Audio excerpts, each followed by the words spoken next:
பெண்கள் அவசியம் தெரிந்து கொள்ள வேண்டியது: மஞ்சள் நூல் கயிற்றில் மட்டுமே திருமாங்கல்யத்தை கோர்த்து அணிந்து கொள்ள வேண்டும். பெண்கள் கோவிலில் அங்க பிரதட்சணம் செய்யக்கூடாது. பெண்களின் மார்பு பகுதி பூமியில் படக்கூடாது.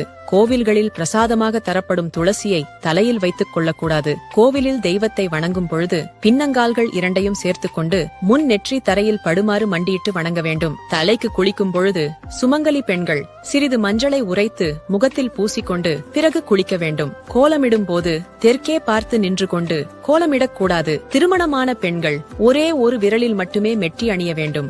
ஒரே காலில் 2-3 அணியக்கூடாது. அணிவதால் ஆரோக்கியம் மற்றும் கணவனின் வளர்ச்சி, உடல், வருமானம் பாதிப்பு அடையும். கர்ப்பமான பெண்கள் உக்கிர தேவதைகள் இருக்கும் கோவிலுக்கு போகக்கூடாது. பெண்கள் கிழக்கு திசையை நோக்கி குங்குமத்தை 2 புருவ மத்தியிலும் உச்சந்தலையிலும் இட்டுக் கொள்ள வேண்டும். திருமணமாகாதவர்கள் உச்சந்தலையில் இட்டுக் கொள்ளக்கூடாது.